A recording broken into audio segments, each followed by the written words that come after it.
આજના વિડીયોની અંદર આપણે જોઈશું ધોરણ 11નું ચેપ્ટર નંબર 2 જે છે એનિમેશન ટૂલ તરીકે સિનફિગ, એટલે કે સિનફિગ નામનું એક સોફ્ટવેર છે અને શેના માટેનું સોફ્ટવેર છે તો એ એનિમેશન બનાવવા માટેનું સોફ્ટવેર છે. એટલે કે આપણે સિનફિગનો ઉપયોગ કરીને આ ચેપ્ટરની અંદર એનિમેશન બનાવતા શીખવાનું છે.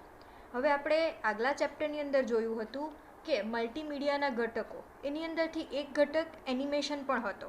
એટલે એનિમેશન કોને કહેવાય તે તો તમને બધાને ખબર જ છે કે સમય સાથે બદલાતા ચિત્રને શું કહેવાશે? એનિમેશન કહેવાશે. તો હવે આપણે આ એનિમેશન જ સિનફિગની મદદથી આ ચેપ્ટરની અંદર બનાવવાનું છે. તો સ્ટાર્ટ કરીએ.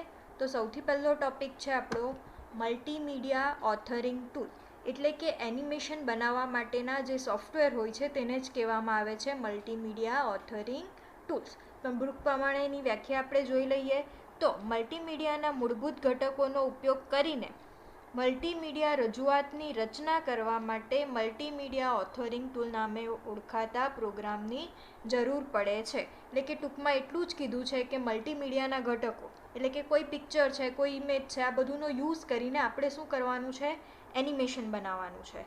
તો એના માટે જે પ્રોગ્રામ, જે સોફ્ટવેરની જરૂર પડે છે તેને જ કહેવામાં આવે છે મલ્ટીમીડિયા ઓથરિંગ ટૂલ્સ. હવે જે આ ઓથરિંગ ટૂલ છે એને 3 ભાગમાં વર્ગીકૃત કરેલા છે.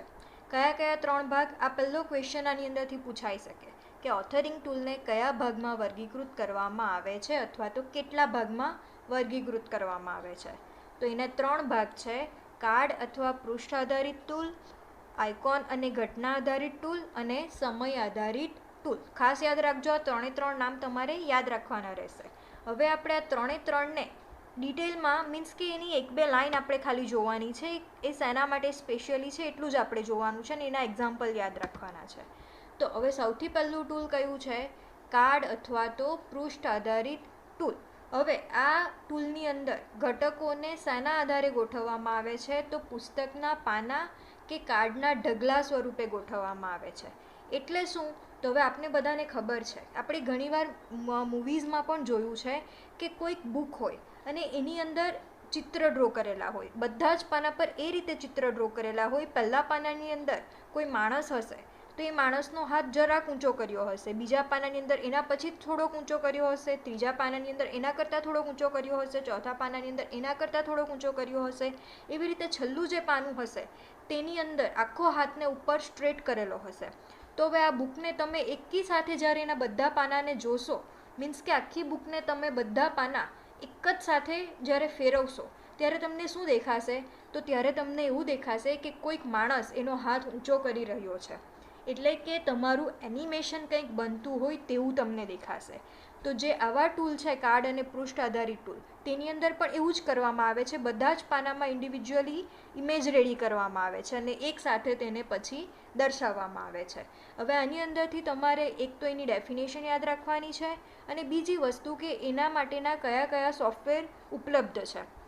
તો હાલ પૂરતા આપણે 2 સોફ્ટવેરના નામ યાદ રાખવાના છે. પહેલું છે હાઇપર કાર્ડ અને બીજું છે મલ્ટીમીડિયા ટૂલબોક્સ. ખાસ યાદ રાખજો, આ પૂછાઈ શકે છે. નેક્સ્ટ છે આઇકોન અને ઘટના આધારિત ટૂલ્સ. હવે આની અંદર શું કરવામાં આવે છે? તો આની અંદર ઘટકોને માળખાકીય ગોઠવણ કે પ્રક્રિયાના સ્વરૂપમાં ગોઠવવામાં આવે છે. એટલે કે ઘટના અથવા કાર્યો માટે ફ્લોચાર્ટ રેડી કરવામાં આવે છે. હવે ફ્લોચાર્ટથી તો તમે બધા પરિચિત જ છો કે કોઈક પ્રક્રિયા હોય તો એનો કંઈક સિમ્બોલ અલગ હોય, એ રીતે આખુંને પહેલાં રેડી કરવામાં આવે છે. આ કોઈ ઘટના છે તો એની અંદર આ વસ્તુ કરવામાં આવે, કાર્ય છે તો એની અંદર આ વસ્તુ કરવામાં આવે, એ રીતે આખું એનિમેશન રેડી કરવામાં આવે છે. અને એના એક્ઝામ્પલ કયા છે? ઓથરવેર અને આઇકોન ઓથરવેર. એ પણ યાદ રાખવાનું છે, પૂછાઈ શકે છે. નેક્સ્ટ છે સમય આધારિત ટૂલ્સ. હવે આ આપણે મેઇન યાદ રાખવાનું છે, કારણ કે આપણું આ જે સિનફિગ છે, જે આપણે ડિટેલમાં ભણવાનું છે, એ કેવું છે? સમય આધારિત ટૂલ છે. એટલે સિનફિગમાંથી એક ક્વેશ્ચન તો પૂછાઈ જ શકે છે કે કેવું ટૂલ છે? તો એ છે સમય આધારિત ટૂલ. હવે સમય આધારિત ટૂલની અંદર શું કરવામાં આવે છે? તો સમય આધારિત ટૂલની અંદર ઘટકોને સમયરેખા દ્વારા ગોઠવવામાં આવે છે. ઘટનાના સમય અને સ્થાન મુજબ અહીં ઘટકોને દર્શાવવામાં આવે છે. એટલે આની અંદર શું કીધું છે કે કોઈક સમયે વિચારો કે તમારે એક એનિમેશન બનાવવું છે જેમાં તમારે એક બોલને અહીંયાથી અહીંયા લઈ જવો છે, એટલે કે ડાબી બાજુથી જમણી બાજુ લઈ જવો છે. તો શું કરવામાં આવશે? પહેલી સેકન્ડની અંદર એને ક્યાં ગોઠવવામાં આવશે? ડાબી સાઈડ ગોઠવવામાં આવશે. પછી 1.5 સેકન્ડની અંદર એને થોડુંક ઊંચું ગોઠવવામાં આવશે, 2 સેકન્ડની અંદર થોડુંક ઊંચું ગોઠવવામાં આવશે. આવી રીતે તમારે જેટલા પણ મિનિટનું એનિમેશન બનાવવું હોય તેમાં અમુક સમયના અંતરે તમારે એ વસ્તુને, જે બોલ છે એને થોડો ખસેડવાનો રહેશે. એટલે કે સમયના આધારે કોઈક ઘટકનું સ્થાન નક્કી કરવાનું છે. એ શાની અંદર થશે? તો એ સમય અને સમય આધારિત ટૂલની અંદર થશે. તો ખાસ યાદ રાખજો, આપણે જે વસ્તુ કરવાનું છે તે પણ આપણે એનિમેશન આ જ રીતે રેડી કરવાનું છે. કોઈક સમયે કોઈક ઓબ્જેક્ટ અહીંયા હશે, કોઈક સમયે કોઈક ઓબ્જેક્ટ અહીંયા હશે. એ રીતે આપણે આખું એનિમેશન ક્રિએટ કરવાનું છે. એના એક્ઝામ્પલ પણ તમારે યાદ રાખવાના છે, જે છે સિન્ફિગ, પેન્સિલ, ફ્લેશ અને ડિરેક્ટર. જેની અંદરથી સિન્ફિગ તો આપણે ડિટેલમાં ભણવાનું જ છે. પેન્સિલની ખાલી આપણે થોડું ઘણું પેન્સિલ વિશેની માહિતી મેળવવાની છે. એ આપણે ડિટેલમાં નથી ભણવાનું, એટલે એના પ્રેક્ટિકલ્સ નહીં આવશે. ખાલી સિન્ફિગના જ પ્રેક્ટિકલ્સ જોવાના છે. અને ફ્લેશ ને ડિરેક્ટરના તો ઓનલી તમારે નામ જ યાદ રાખવાના છે. હવે આવી જ રીતે આપણો નેક્સ્ટ ટોપિક છે પેન્સિલ. એટલે કે પેન્સિલની તમારે થોડી ઘણી માહિતી જે તમને એક્ઝામની અંદર પૂછાઈ શકે છે અને આપણા સિલેબસની અંદર છે તેટલી યાદ રાખવાની છે. હવે સૌથી પહેલાં તો પેન્સિલ સોફ્ટવેર શેના માટે વપરાય છે? તો એ બીટમેપ અને સદિશ ચિત્રો બનાવવા માટે વપરાય છે. હવે બીટમેપ અને સદિશ તે આપણે આગળ જોયું જ હતું, જ્યારે પણ ચેપ્ટર નંબર 1ની અંદર આપણે ચિત્ર ઘટક જોતા હતા ત્યારે. હવે એ જ રીતે નેક્સ્ટ તમારે યાદ રાખવાનું છે કે પેન્સિલ કેવા એનિમેશન બનાવવા માટે યુઝ થાય છે. આ ખાસ યાદ રાખજો. એ યુઝ થાય છે પરંપરાગત હસ્તનિર્મિત એનિમેશન બનાવવા માટે. એટલે કે તમારા હાથથી જ તમે કોઈક એનિમેશન ક્રિએટ કરો તેના માટે. આમાં ઓબ્જેક્ટનો યુઝ ઓછો થાય છે, પરંતુ ડાયરેક્ટલી પેન્સિલની મદદથી તમે જે બનાવશો તેનો વધારે યુઝ થાય છે. એટલે આ ક્વેશ્ચન પણ પૂછાઈ શકે છે કે પરંપરાગત હસ્તનિર્મિત એનિમેશન બનાવવા કયું સોફ્ટવેર વપરાય છે. પછી આ કેવું સોફ્ટવેર છે? તો આ દ્વિપરિમાણીય એનિમેશન બનાવવા માટેનું સોફ્ટવેર છે. ત્યારબાદ એને ક્યાંથી ડાઉનલોડ કરી શકાશે? તો www.pencilanimation.org આ પણ પૂછાઈ શકે છે. અને આ જે સોફ્ટવેર છે તે વિન્ડોઝ, લિનક્સ અને મેક આ બધી જ ઓપરેટિંગ સિસ્ટમ માટે પણ ઉપલબ્ધ છે. અને એક મેઇન વસ્તુ જે તમને આની અંદરથી પૂછાય છે તે પદાર્થ ચિત્રને બદલે મુક્ત હસ્ત ચિત્ર બનાવવામાં જે વ્યક્તિ પારંગત હશે તે વ્યક્તિ આ એનિમેશન સોફ્ટવેરની અંદર વ્યવસ્થિત રીતે એનિમેશન રેડી કરી શકશે. જેવી રીતે મેં કીધું એ પ્રમાણે આની અંદર કોઈ ઓબ્જેક્ટનો યુઝ ઓછો કરવાનો છે, પરંતુ મુક્ત હસ્તચિત્ર એટલે હાથથી જ કોઈ એનિમેશન રેડી થાય તેવું એનિમેશન બનાવવા માટે જ આ સોફ્ટવેરનો ઉપયોગ થાય છે.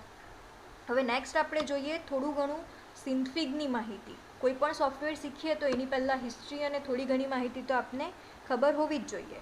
તો સૌથી પહેલાં તો આ સિન્ફિગ, તમે ખાલી એને સિન્ફિગ પણ કહી શકો છો અને સિન્ફિગ સ્ટુડિયો પણ કહી શકો છો. આ બંને સોફ્ટવેર એક જ છે. હવે આ જે સિન્ફિગ છે તેને કઈ સાઇટ પરથી ફ્રીમાં ડાઉનલોડ કરી શકાશે? તો www.synfig.org. હવે એક વસ્તુ ખાસ યાદ રાખજો કે જેટલા પણ સોફ્ટવેર આપણા સિલેબસની અંદર યુઝ થાય છે આ બધા જ સોફ્ટવેર કેવા છે? ફ્રી જ છે. એના માટે કોઈ પે કરવાની જરૂરત નથી. એટલે એ ક્વેશ્ચનનો આન્સર તો તમને કોઈ પણ વાર પૂછાય, તમારો એક જ આન્સર હશે, એ નિઃશુલ્ક આપણે ડાઉનલોડ કરી શકીએ છીએ. હવે બીજી વસ્તુ કે આ સિન્ફિગ સ્ટુડિયો કોણે રજૂ કર્યું અને ક્યારે રજૂ કરવામાં આવ્યું? તો એ GNU GPL યોજના હેઠળ ઈસવીસન 2005માં રજૂ કરવામાં આવ્યું છે. તો આ ક્વેશ્ચન પણ પૂછાઈ શકે. અને બીજું કે આ પણ પેન્સિલની જેમ કેવું છે? દ્વિપરિમાણીય સદિશ એનિમેશન સોફ્ટવેર જ છે. એટલે કે એની અંદર જો એનિમેશન બનાવશું એ કેવા હશે? સદિશ હશે અને દ્વિપરિમાણીય હશે. બીજું કે આ પણ લિનક્સ, વિન્ડોઝ અને મેક માટે ઉપલબ્ધ છે. આ બધી જ ઓપરેટિંગ સિસ્ટમની અંદર તમે આનો યુઝ કરી શકો છો. અને એની સૌ પ્રથમ આવૃત્તિ કઈ છે? તેનું સૌ પ્રથમ વર્ઝન છે 0.61.05. હવે આ ક્વેશ્ચનમાં તમે ઘણીવાર અટવાઓ છો, કારણ કે આની સૌથી પહેલી આવૃત્તિ પણ આપણા સિલેબસની અંદર છે કે કઈ છે, અને અદ્યતન આવૃત્તિ પણ છે. તો તમને જે ક્વેશ્ચન પૂછાયો હોય તે પ્રમાણે આન્સર લખો. ક્વેશ્ચનની અંદર હશે જ કે સૌ પ્રથમ આવૃત્તિ કઈ છે કે અદ્યતન આવૃત્તિ કઈ છે, બરાબર? તો એની સૌ પ્રથમ આવૃત્તિ છે 0.61.05 અને અદ્યતન આવૃત્તિ કઈ છે?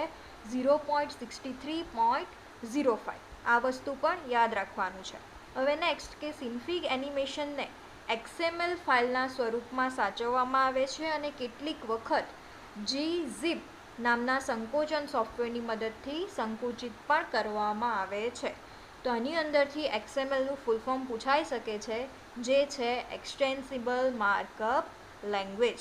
અને બીજી વસ્તુ કે આ gzip છે તેનું તેનું ફૂલ ફોર્મ શું છે, તો એનું ફૂલ ફોર્મ છે GNU zip. આ પણ ઘણીવાર ક્વેશ્ચન પૂછાય છે, તો ખાસ યાદ રાખો. અને બીજી વસ્તુ કે સિન્ફિગ ફાઇલનું એક્સટેન્શન શું છે, તો એનું એક્સટેન્શન સંકોચન રહિત સ્વરૂપે કયું છે SIF અને સંકુચિત સ્વરૂપમાં કયું છે SIFZ. આ પણ ખાસ યાદ રાખજો. આની અંદરથી પણ તમે કોઈક વાર ગૂંચવાઈ શકો છો, કારણ કે આની આપણી બુકની અંદર 2 એક્સટેન્શન આપેલા છે, એક છે સંકોચન રહિત અને બીજું છે સંકુચિત. તો સંકોચન રહિત સ્વરૂપે કયું છે SIF અને સંકુચિત સ્વરૂપમાં કયું છે SIFZ. તો આટલી વસ્તુ આપણે સિન્ફિગની માહિતી તરીકે યાદ રાખવાની છે. હવે અહીંયા જે તમને સ્ક્રીન દેખાય છે એ શાની છે, તો એ સિન્ફિગ સ્ટુડિયોની છે, એટલે કે જે સોફ્ટવેર આપણે ભણવાના છે તેની જ સ્ક્રીન છે, બરાબર. હવે આ સોફ્ટવેરના જે તમને અત્યારે હાલમાં સ્ક્રીન પર દેખાય છે તેના ઘટકો વિશેની આપણે થોડી ઘણી માહિતી મેળવવાની છે. એટલે કે સ્ક્રીન પર તો તમને ઘણું બધું દેખાય છે, તો એની અંદરથી કયા પાર્ટથી શું થાય છે તે વસ્તુ હાલમાં આપણે થોડું ઘણું ડિટેલ મેળવવાની છે. તો સૌથી પહેલાં તો આપણી આ સ્ક્રીન છે મેઇન 3 ભાગમાં વહેંચાયેલી છે. કયા કયા 3 ભાગ છે? પહેલું તો છે ટૂલબોક્સ, ત્યારબાદ બીજું છે વર્કસ્પેસ અને ત્રીજું છે પેનલ્સ. એટલે કે સૌથી પહેલાં જે તમને અહીંયા ડાબી સાઈડ દેખાય છે તે શું છે, તમારા ટૂલબોક્સ છે, જેની મદદથી તમે બધા ચિત્ર રેડી કરી શકશો. ત્યારબાદ વચ્ચે જે તમને બ્લેક એન્ડ વ્હાઇટ જેવા ચોકઠા દેખાય છે તે શું છે, તમારો વર્કસ્પેસ છે, જેને કહેવામાં આવે છે કેનવાસ. અને તેની અંદર તમારે આખું એનિમેશન રેડી કરવાનું છે. અને ત્યારબાદ જે તમને આ સાઈડ જમણી સાઈડ જે ઊભો પટ્ટો અને નીચેની સાઈડ જે ઊભો પટ્ટો દેખાય છે એ બધું જ શું છે, એ બધું જ પેનલ્સ છે. એટલે જુદી જુદી પેનલની મદદથી જુદા જુદા કાર્ય આપણે કરી શકીશું. હવે 1 બાય 1 આપણે જોઈ લઈએ કે શેની મદદથી શું થાય છે. તો પહેલું તો છે આપણું ટૂલબોક્સ. ટૂલબોક્સ ક્યાં આવેલું હોય છે, તો એ હંમેશા ડાબી સાઈડ આવેલું હોય છે ઊભા પટ્ટાના સ્વરૂપે. હવે જે આ ટૂલબોક્સ છે તે પણ 3 ભાગે વહેંચાયેલું છે. આપણી સ્ક્રીનની અંદર તો 2 જ ભાગ છે, પરંતુ એકચ્યુઅલમાં આ પ્રોબ્લેમ શાનો છે, તો આ પ્રોબ્લેમ છે સિન્ફિગ સ્ટુડિયોના વર્ઝનનો. આપણી બુકની અંદર જે વર્ઝન યુઝ કર્યું છે તે અને મેં જે વર્ઝન યુઝ કર્યું છે તે બંને અલગ છે. એટલે તમને સ્ક્રીન સેમ ટુ સેમ આપણી બુક જેવી નહીં દેખાય.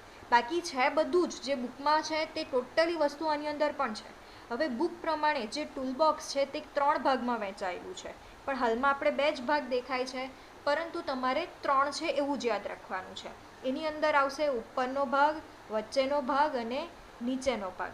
તો ખાસ યાદ રાખવાનું છે ઉપરનો ભાગ જે તમને અહીંયા સુધીનું દેખાય છે ટૂલ, તે બધા જ ટૂલ ઉપરના ભાગે ક્યાં જોવા મળે છે, આપણી બુકમાં ટૂલબોક્સની અંદર જોવા મળે છે. એટલે સેમ વસ્તુ છે તો ખરું, પણ ટૂલબોક્સની અંદર નથી. આપને ક્યાં દેખાય છે, જે કેનવાસ છે એના ઉપરના ભાગે દેખાય છે, પરંતુ એ સેમ જ વસ્તુ છે. હવે એ થોડું ઘણું થિયોરેટિકલ પણ આપણે જોઈ લઈએ, કારણ કે એ પણ એક્ઝામની અંદર પૂછાઈ શકે છે. તો ટૂલબોક્સ એ મુખ્ય વિન્ડો છે જેમાં સિસ્ટમ મેનુ અને ચિત્રો બનાવવા કે સુધારવા માટેના સાધનોનો સમાવેશ કરેલો હોય છે. આ ટૂલબોક્સને વિન્ડોને 3 ક્ષેત્રમાં વિભાજિત કરેલી હોય છે, જેવી રીતે આપણે વાત કરી એ રીતે. હવે ઉપરની પેલેટની અંદર શું હોય છે, ફાઇલ બનાવવા, તેનો સંગ્રહ કરવા, અથવા તો ફાઇલ ખોલવા, અથવા તો હાલની ફાઇલનો સંગ્રહ કરવા, અથવા તો અન્ડુ એટલે કે કોઈક કાર્ય તમારે કર્યું હોય તેની અસર કાઢી નાખવી હોય તો તે કરવા, અથવા તો રીડુ એટલે કે કોઈક તમે અન્ડુ કરેલી વસ્તુને ફરી પાછું તમારે કરવું હોય તે વસ્તુ કરવા ના જે તમામ બટનો હોય છે એ કઈ પેલેટની અંદર હોય છે, ઉપરની પેલેટની અંદર હોય છે. ખાસ યાદ રાખજો, આ એક્ઝામની અંદર પૂછાઈ શકે છે. તો હાલમાં આપણું જે સિન્ફિગ છે તેની અંદર એ ઉપરની પેલેટ ક્યાં છે, તો એ ઉપરની પેલેટની અંદર બધું જ અહીંયા છે. જો આ શેના માટે યુઝ થશે, હું જેવું એના પર માઉસ પોઇન્ટર લઈ જઈશ એટલે ખબર પડી જ જશે એ શેના માટે વપરાય છે. નવી ફાઇલ બનાવવા, પછી એક્ઝિસ્ટિંગ ડોક્યુમેન્ટ ખોલવા, ફાઇલનો સંગ્રહ કરવા, આ તમામ વસ્તુ તમારી બુકની અંદર જે વર્ઝન યુઝ કર્યું છે તેમાં ક્યાં આવશે, ટૂલબોક્સના ઉપરના ભાગે આવશે.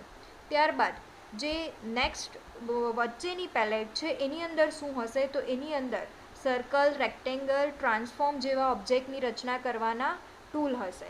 તો એ પણ આપણે જોઈ લઈએ. તો જો તમને અહીંયા દેખાય જ છે કે જે હું એના પર માઉસ પોઇન્ટર લઈ જાઉં એટલે તમને દેખાય છે સર્કલ ડ્રો કરવા માટેનું ટૂલ છે, રેક્ટેંગલ ડ્રો કરવા માટેનું ટૂલ છે, સ્ટાર ડ્રો કરવા માટેનું ટૂલ છે. એટલે આ બધા જ ટૂલ ક્યાં આવેલા હોય છે? વચ્ચેની પેલેટમાં આવેલા હોય છે. ખાસ યાદ રાખજો, આ ક્વેશ્ચન પર પૂછાઈ શકે છે કે કયા ટૂલ કઈ પેલેટમાં આવેલા હોય છે.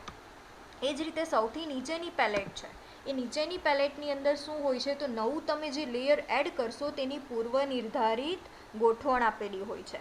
તો એની અંદર શું હોય છે? એની અંદર ફોરગ્રાઉન્ડ કલર અને બેકગ્રાઉન્ડ કલર કયો છે તે તમને દર્શાવવામાં આવશે. તો ફોરગ્રાઉન્ડ કલર એટલે શું? તો ફોરગ્રાઉન્ડ કલર એટલે કે તમારા ઓબ્જેક્ટની અંદરનો કલર, અને બેકગ્રાઉન્ડ કલર એટલે શું? ઓબ્જેક્ટની બોર્ડરનો કલર. તો એ હાલમાં કયો કલર છે એ તમને દર્શાવવામાં આવશે. તો હાલમાં આપણો ફોરગ્રાઉન્ડ કલર તરીકે શું છે? તો ફોરગ્રાઉન્ડ કલર તરીકે છે વ્હાઇટ, અને બેકગ્રાઉન્ડ કલર તરીકે કયો છે? બ્લેક છે. અને આ પણ તમને ક્વેશ્ચનની અંદર પૂછાઈ શકે છે કે ફોરગ્રાઉન્ડ કલર કોને કહેવાય અને બેકગ્રાઉન્ડ કલર કોને કહેવાય.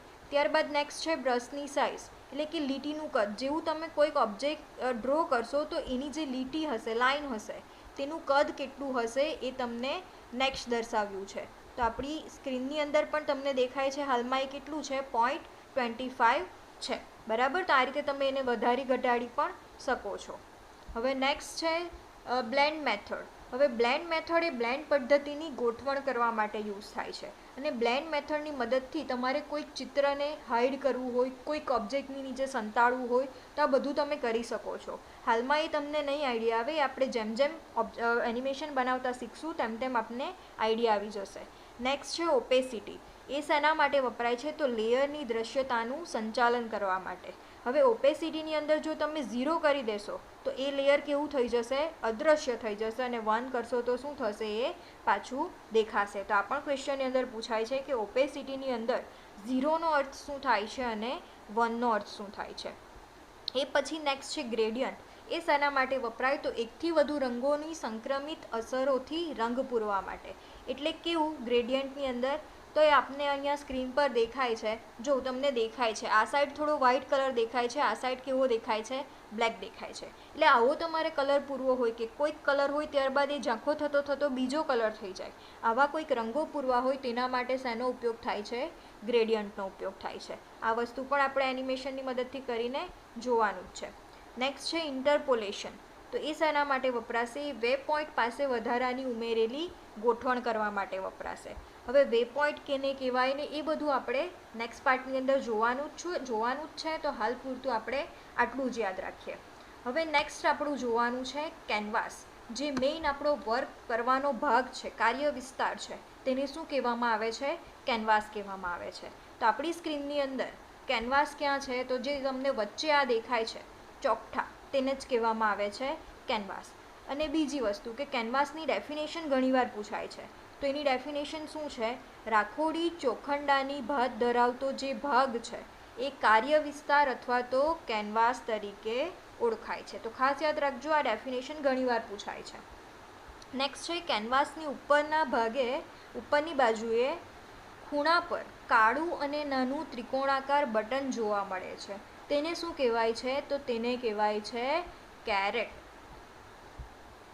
હવે આપણી સ્ક્રીનની અંદર એ બટનનું કોઈ ત્રિકોણ આકાર નથી, પણ એ બટન કેવું છે? સ્ક્વેર જ છે. પણ બુકનું જે વર્ઝન છે તેની અંદર શું છે? આ બટનનો આકાર ત્રિકોણ છે. પરંતુ છે આ જ વસ્તુ, આ પણ શું છે? કેરેટ જ છે. અને તેને ઉપર જો તમે ક્લિક કરશો તો એક મેનુ ઓપન થશે. હવે એ મેનુને શું કહેવાય? એ ક્વેશ્ચન પણ પૂછાઈ શકે છે. તો એ મેનુને શું કહેવામાં આવે છે? કેનવાસ મેનુ કહેવામાં આવે છે. તો ખાસ યાદ રાખજો, કેરેટ કોને કહેવાય એ ક્વેશ્ચન પણ પૂછાઈ શકે છે. તો કેનવાસની ઉપરના ભાગે ડાબી બાજુના ખૂણા પર જે કાળું અને ત્રિકોણ આકારનું બટન હોય છે તેને શું કહેવાય છે? કેરેટ કહેવાય છે. અને એના પર ક્લિક કરવાથી કયું મેનુ ખુલે છે? તો કેનવાસ મેનુ ખુલે છે. હવે નેક્સ્ટ જે વિસ્તાર આપણો છે, પાર્ટ છે, એ છે પેનલ્સ. હવે જુદી જુદી યોજનાઓના ચોક્કસ ઘટકોની માહિતી અને ટૂલ્સ શેમાં આવેલા હોય છે? પેનલ્સની અંદર આપવામાં આવેલા હોય છે. તો આપણે થોડી ઘણી પેનલ્સ શેના માટે વપરાય છે એ જોવાનું છે. તો એની અંદર સૌથી પહેલી પેનલ છે લેયર્સ પેનલ. તે હાલમાં કાર્યરત લેયરને દર્શાવે છે. તો હવે લેયર્સ પેનલ ક્યાં આવેલું હોય છે? તો તે પણ આપણે જોઈ લઈએ. તો લેયર્સ પેનલ તમને અહીંયા દેખાશે. જેવું તમે એના પર માઉસ પોઇન્ટર લઈ જશો એટલે એનું નામ તમને દેખાશે જ. તો એ શેની માહિતી આપે છે? જેટલા પણ લેયર તમે એડ કરેલા હોય છે બધા જ લેયરની માહિતી આપશે. હવે મેં અહીંયા એક લેયર એડ કર્યું છે તો તમે જોઈ શકો છો કે અહીંયા તેનો તમને માહિતી આપે છે કે એ સર્કલ મેં એડ કર્યું છે. એવી જ રીતે નેક્સ્ટ છે પેરામ્સ પેનલ, પેરામીટર પેનલ. તે શું કરે છે? તો વર્તમાન લેયરના પ્રાચલ એટલે કે પેરામીટર દર્શાવે છે. તો તે પણ આપણે જોઈ લઈએ. હવે પેરામીટર પેનલ અહીંયા આવેલી હોય છે. તે શું દર્શાવે છે? તો એ હાલમાં જે આપણું સર્કલ લેયર છે તેના ઘણા બધા પેરામીટર દર્શાવે છે. તેના ઉપર આપણે કોઈક ઇફેક્ટ આપવી હોય તે તમે અહીંયાથી આપી શકો છો. એવી જ રીતે નેક્સ્ટ હવે છે ટૂલ્સ ઓપ્શન પેનલ, એટલે કે હાલના પસંદ કરેલા ટૂલના વિકલ્પો દર્શાવે છે. તો એ તમને સ્ક્રીન પર ક્યાં દેખાશે? તો એ તમને દેખાશે આ ભાગે. અને હાલમાં આપણું કયું ટૂલ છે? સર્કલ ટૂલ છે. એટલે તમને સર્કલ ટૂલના ઘણા બધા ઘટકો અહીંયા દેખાય છે, ઓપ્શન દેખાય છે. હવે એવી જ રીતે બીજી કઈ પેનલ છે? બીજી આપણે પેનલ જોવાની છે નેવિગેટર પેનલ. એ શેના માટે વપરાશે? તો હાલમાં પસંદ કરેલા કેનવાસનો દેખાવ નક્કી કરે છે. હવે એ પેનલ ક્યાં આવેલી છે? તો એ પેનલ આવેલી છે અહીંયા ઉપરના ભાગે. અને એની અંદર તમે જોઈ શકો છો કે હાલમાં જે તમારી સ્ક્રીન દેખાય છે તેને તમારે ઝૂમ કરવી હોય, પાછી નાની કરવી હોય તેના માટે વપરાય છે. હવે એવી જ રીતે નેક્સ્ટ આપણે પેનલ જોવાની છે હિસ્ટ્રી પેનલ. હવે એ શેના માટે વપરાય છે? એનું નામ પરથી જ આપણને ખબર પડી જાય છે કે હિસ્ટ્રી એટલે કંઈક આગળ આપણે કરી દીધું હોય તેવું કાર્ય ફરીથી જોવા માટે. તો એ શેના માટે વપરાય? ફાઇલમાં સુધારા વધારા કરતી વખતે ઉપયોગમાં લેવાયેલ તમામ કાર્યની નોંધ અહીં રાખવામાં આવે છે. એટલે કે વિચારો કે તમે કોઈક ઓબ્જેક્ટ ક્રિએટ કર્યો, ત્યારબાદ એને શું કરી દીધું? અન્ડુ કરી દીધું. તો હવે અન્ડુ કરેલું તમને ક્યાં દેખાશે? તો એ તમને અહીંયા હિસ્ટ્રી પેનલની અંદર દેખાશે. જોઈ લો, મેં ઘણા બધા ઓબ્જેક્ટને અન્ડુ કર્યા છે એટલે તમામ ઓબ્જેક્ટ મને અહીંયા જોવા મળે છે. તો આવી જ રીતે આ બધી હિસ્ટ્રી પેનલ કઈ પેનલથી શું થશે એ આપણે ટૂંકમાં યાદ રાખવાનું છે. હવે આપણે નેક્સ્ટ પાર્ટની અંદર જોઈશું કે એનિમેશનની શરૂઆત કઈ રીતે થાય છે, કઈ રીતે બનાવાય છે. એ આપણા ચેપ્ટરનો નેક્સ્ટ પાર્ટ છે, એ આપણે જોઈશું નેક્સ્ટ વિડીયોની અંદર. ત્યાં સુધી ગુડ બાય.